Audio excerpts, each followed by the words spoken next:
Hi, welcome back to Tea Talks. I'm Eric. And I'm Nadine. And today's tea is Twinings Decaffeinated Chai. Still a favorite. Once again. And Twinings is still not a sponsor. Not yet. Yes. So today we want to talk about gifts, specifically gifts for children. Yep. And kind of our thoughts on that. Yep. Getting gifts for our children. This is a season of gifting for our family, as we have 3 birthdays within a month. Yep. And so it's fresh on our minds. We just celebrated our middle daughter's 7th birthday just last Tuesday. Yes. Checking the calendar. On the 14th. Pi Day. So yeah, last Tuesday. And then my birthday is coming up on Monday, 27th. And then our oldest daughter's 10th birthday is going to be on April 9th. On Easter this year. Yeah, Easter cool. Sunday. That's pretty cool. And so gifting is very fresh in our minds. And our anniversary is coming up too. In May. In a little bit here. Yes, So, in May. a lot of things right, and Mother's Day is in there. Yes. So for our family, this is a season of gifting. Yeah. So it's kind of fresh on our minds. We want to talk about what we do for gifts, how we handle gifting, and the things that we choose and why we choose them. Yep. When it comes to gifts. So firstly, we try to avoid fatty things, not fatty with T's, but things that are fads. Mm-hmm. Because they're eventually going to phase out, and then the item or items is just taking up space. Yeah. It becomes unused. And along with the fatty items, we also try to avoid, we've learned to kind of avoid gifts that go along, like toys that go along with like TV shows. Right. Especially like in merch from things. especially in like the preschool years, because they only like Mickey Mouse Clubhouse for a little bit.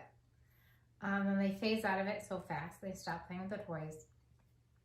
At least it felt that way when our daughter was little. It's like we'd get her something and she'd be all into it because it was her favorite show. And then like 3 months later, it's just sitting there. Yeah. And so we usually try to go for more timeless or classic gifts and toys. Yep. When it comes to things. So, for example, we like Legos and Playmobil and Magnetiles. And that's not, I guess going back, it's not to say we never get anything that is themed or, but sometimes it's small things. Like right now our middle daughter is into Bluey. That's probably most American children are. Okay. these She's days. very into Bluey. She loves pretending Bluey, playing all of the Bluey games and things. And so what does she want for her birthday? What did she want? She wanted a Bluey house with all the Bluey characters and things. Well, we didn't get her that. Mainly because we know it's just a phase. And in another year, it's going to be a new show that she's really, really into. And so we go, all right, but we can do Bluey themed cupcakes, and we can do Bluey tablecloth, and we can do a Bluey plates and things. So like you celebrate the phase and the thing they're interested in. And so I think we're going to get something themed. Might be like a stuffed animal. Right. Or a book. We have a couple Bluey books. Right, Bluey coloring books or Coloring books, Yeah. activity books.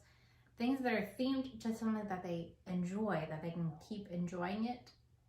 But then when they phased out, it's easy to phase it out. Or throw it out. And just Right. keeping up with your kids' latest obsession is really hard. Yep. So it's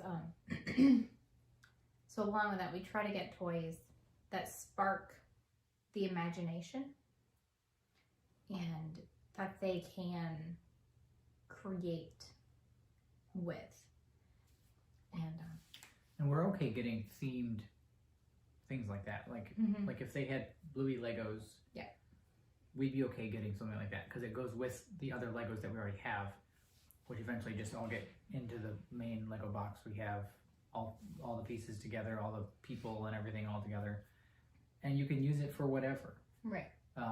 Going forward, it doesn't become useless just because we don't like Bluey anymore, but the Legos can still be used for building other things. Yes. The pieces. So, Like our son went through a phase where he was super into Spider-Man. Yeah.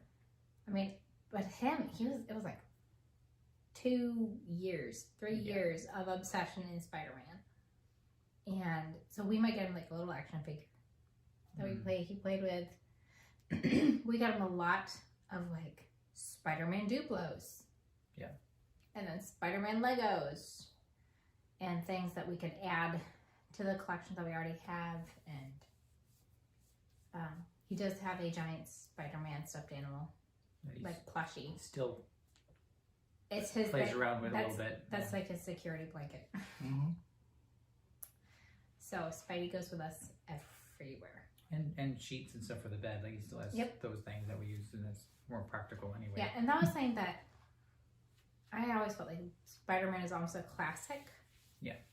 Thing Kind too. of a timeless thing in a way. Yeah, Spider-Man isn't going to phase out or go anywhere. Right. He's been around since whenever he was created. A long time. And he's still around, and they're constantly making new Spider-Man shows. They have that Spider-Man and Friends game show on Disney. They were just watching that today, weren't they? Yeah. And so Spider-Man is one of those classic things. And I think that's part of the if it's classic, I'm okay with it. Yeah. Like if they're Something that's been around a while, like a long time, and it's going to be around later. Right. Like if he suddenly got into Batman. Yeah. I'd be okay with that because Batman is going to be around for forever. It's already been around for a long time, and it's going to be around for a long time. But a show like Bluey, they're going to outgrow it. Eventually. Just like Mickey Mouse. But they just... And Mickey's always cool. Of course, now you get all the comments on the video of, all the adults that like Bluey being like, It's are you true. kidding me? This is the best show ever. We're never going to grow up with it. We love Bluey. You're right. But we love Bluey. We wouldn't necessarily watch it ourselves, per se. It's not exactly our date night pick. We watch it with our children. Anyway, kind of a side note there. But, yeah. Yes. And we do like the 4-gift rule when it comes to Christmas.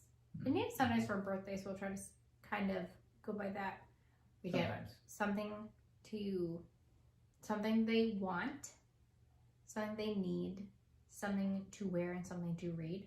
We've sometimes changed out that something to wear because our kids, we have been very blessed to be handed down lots of clothes from people.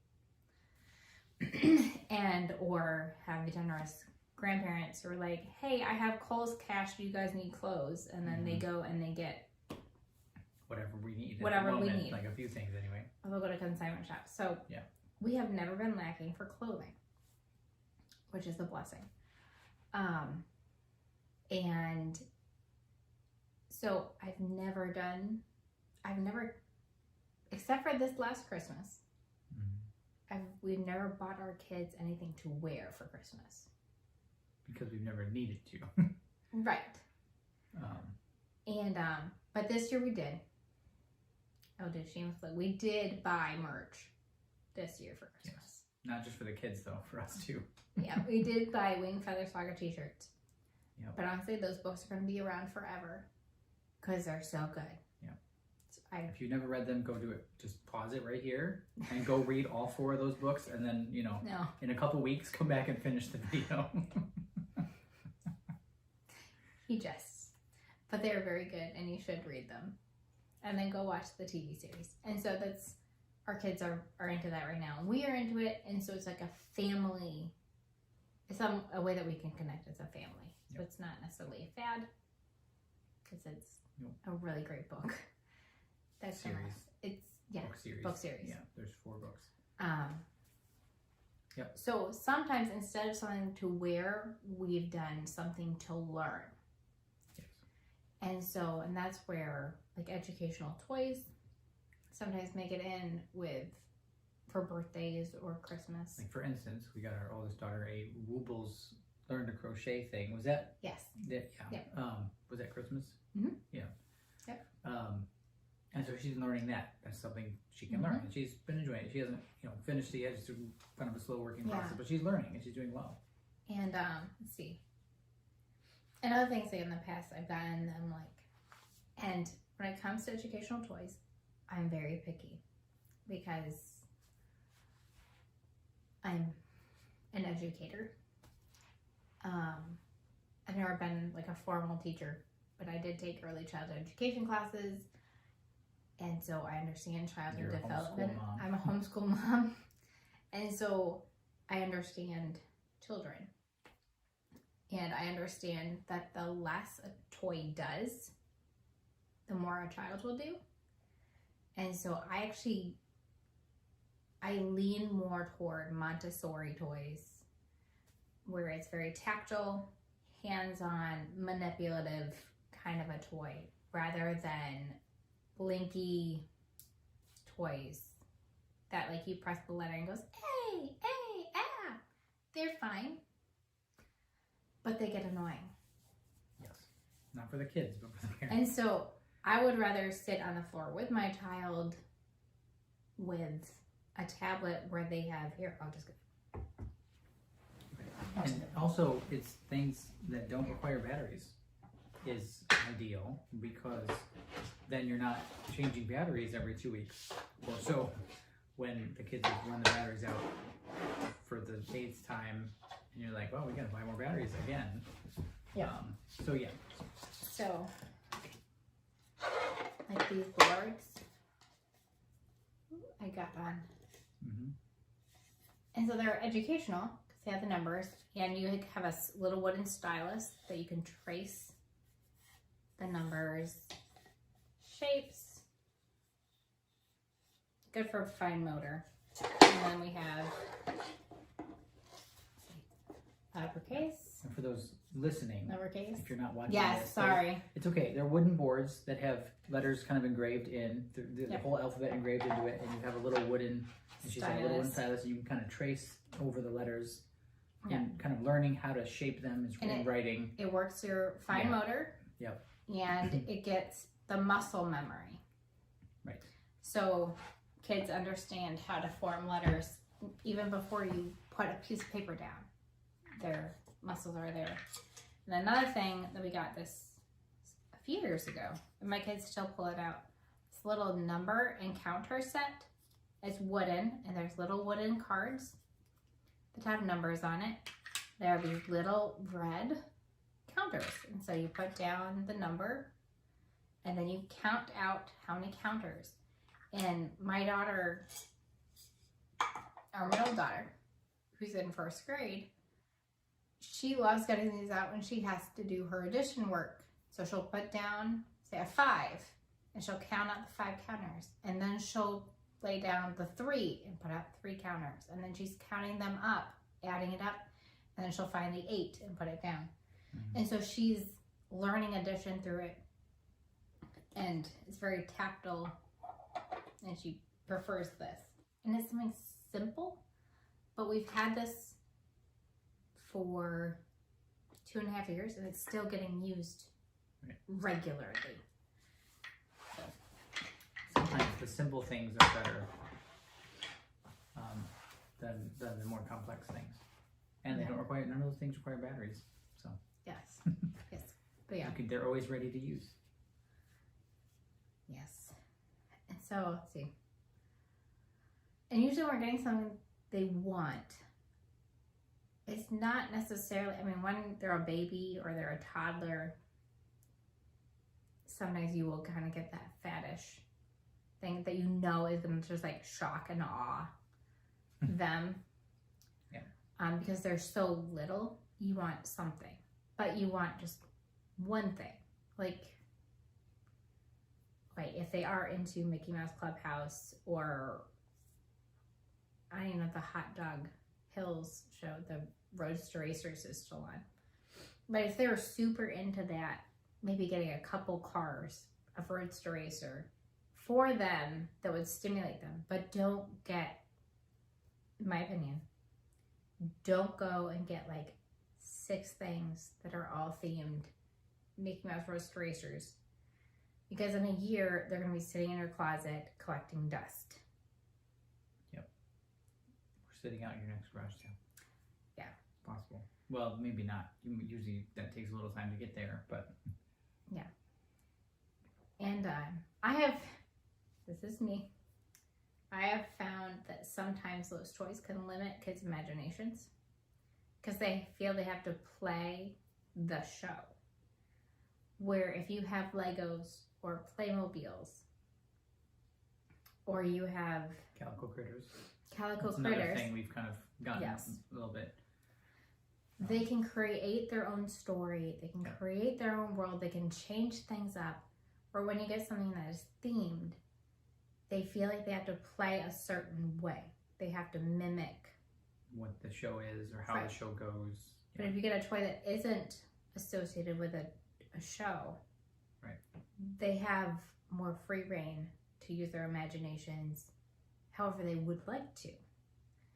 And so it's not to say you shouldn't ever, but I always limit those things. Like we have a ton of Paw Patrol toys that we have collected over the years that is not going to get sold at a yard sale in a few weeks because they're out of the Paw Patrol phase. Right. And they were in it for a while, and we did that. We just did like one toy, and it for a birthday or for Christmas or whatever it was, we just slowly added up. But something else, as our kids have gotten older, what we do is for the want, we wait. Because something they want one year, they may not care about the next year. But if it's something that they're asking for a lot over the years and it has not lost its interest, it has not lost its maybe relevance. or maybe their enthusiasm for it, Yeah.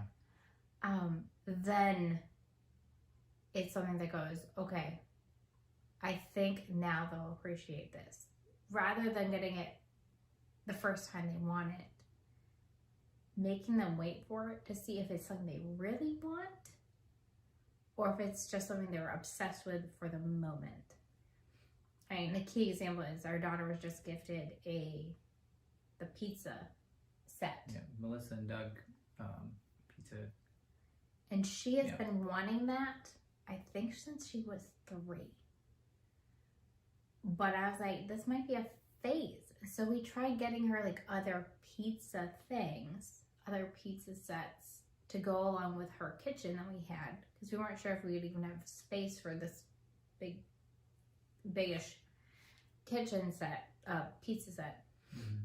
And so we tried to get her other pizza sets, and she's just like, this isn't what I want. Like, this isn't. It's not the same. It's not the same. I want Right. the one with the counter. She was very specific. Like, I want the one where you slide the thing in to make the pizza, to put it out and put it in the box, and it comes with the money. She's like, I want to have a pizza shop. And so she had to wait years to get it. And then she finally got it, and it is just, she loves it. And now she's put it with her ice cream one that she has, and now she has the pizza cone thing she came up with. That was her little pizza / ice cream shop. So yes, it's pretty cool. And it's neat because then also the sibling can use it too, and it's something that we always tell our kids that our gifts are meant to be shared. Yep. And so you might get something that you've wanted for a long time, but you shouldn't just hold it to yourself and be stingy with it. Our gifts are meant to be shared. And initially, like the day they get it, we don't usually push them too hard To share it. to share, depending on what it is. You know, something like the pizza thing. You know, they could play with siblings with it, kind of thing. And that'd be kind of sharing. But yeah, pretty quickly though, it's like, okay, you know, let them have a turn or let them check it out and whatever, because our gifts are meant to be shared. Yes. And it's not like they're gonna break everything and lose it all in one sitting. So. Right. And you want to make sure they're getting, for their birthday or for Christmas or whatever, you want to get them one thing that you know they want, and you know that they really want it. And so I can think of the years that things that we've gotten for our kids that they've really wanted and they've really appreciated that they finally got it.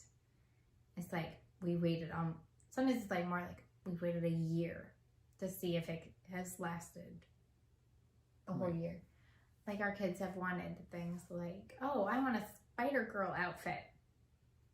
Well, a year later, they're like, I'm not into Spider-Girl anymore. Like, well, then it's a good thing I didn't spend $60 on a costume that you were going to wear 3 times and then just hang up in a closet.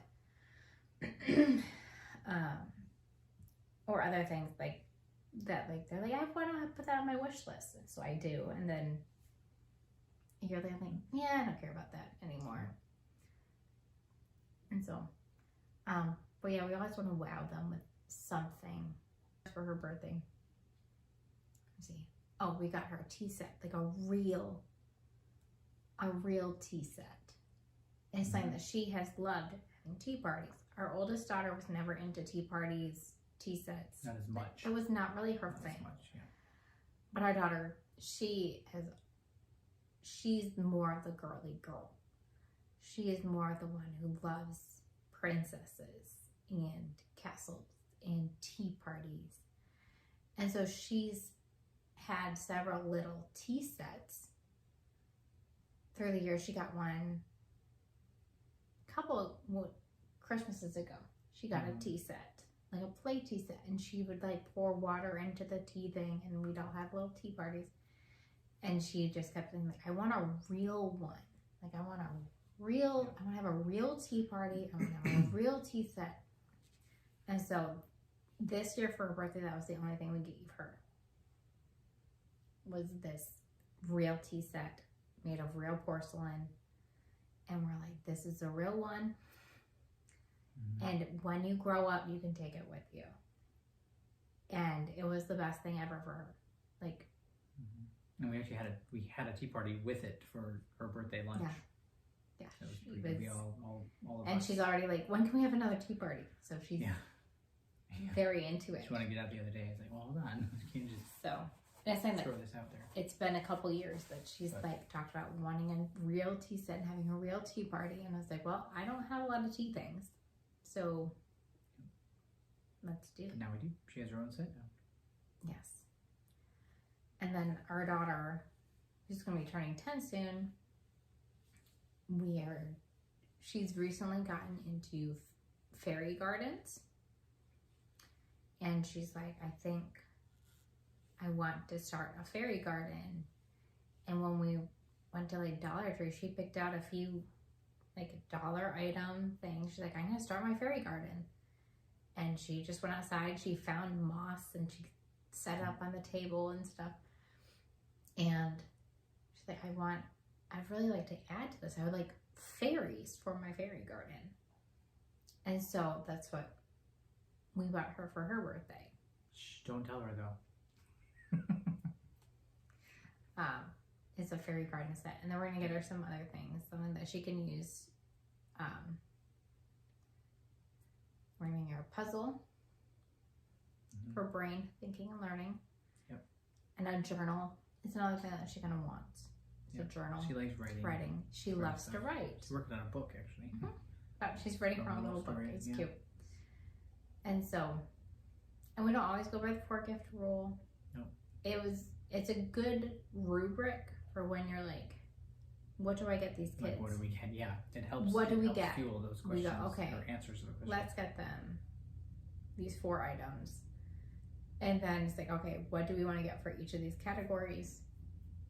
And then, yeah, they handwrite that. Yeah. And we do also, like on the financial side of things, try to stay within the budget too. We don't just buy them like, oh, you want this $150 thing? Okay, you know. Yeah. There is some like financial sense in it too. Yes. That we buy things, you know, within our means. Yes, we want them to enjoy what they get and that kind of thing, and we want, you know, to surprise them with things, but we also know that, you know, you can't always just buy them whatever they want all the time. Right. For things. I think it's also important to know that you don't have to buy everything new. Nope. It's okay to go and find a nice item at a thrift store or consignment shop. Sure. Those places are great Yeah. to find good deals. And, or if experiences are also great gifts. For Christmas this last year, my parents bought us passes to a living history museum. And it's been fantastic. Our children love it. It's like their happy place. So it's, those experience gifts can be just as meaningful and as special as a tangible physical gift too. Yeah. Those are good because it gives you time as a family together doing something all together. Yeah. And making memories. Memories make great gifts too. Things you look back on and go, that was good, that was fun. I remember that year or that day or whatever. Yeah. The year that we did that and that or whatever. Yeah. Yes. It's good. Yep. We do try to make birthdays special. Usually let them pick a special breakfast and a special dinner. Typically.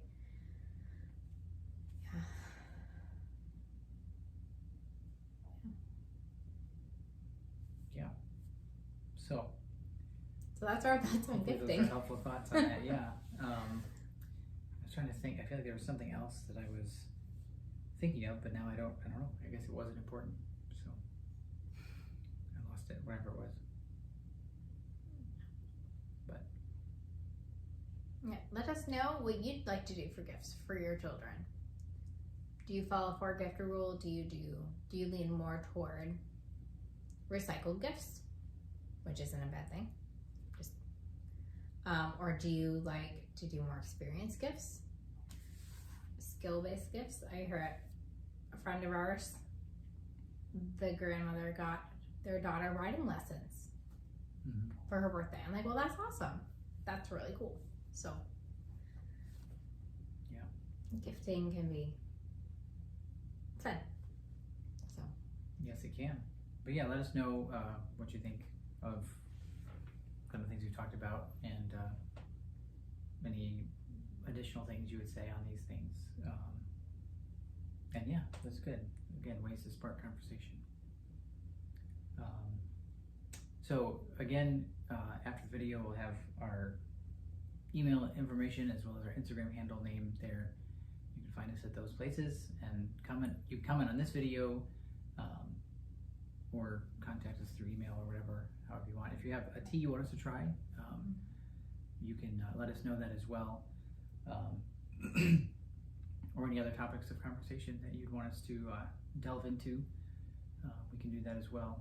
And for those listening, these will be our email address and Instagram information will be in the show notes as we usually do.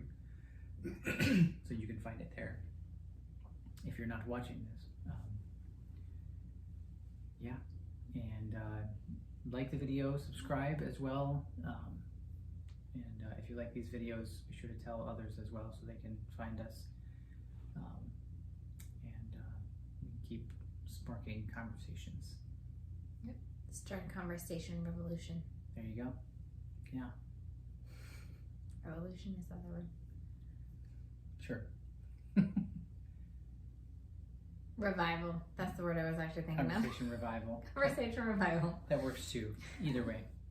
It can also be revolution against the overuse of technology. So true. Which is, very unsocial. Mm-hmm. All right. Well, until next time. Bye. Bye.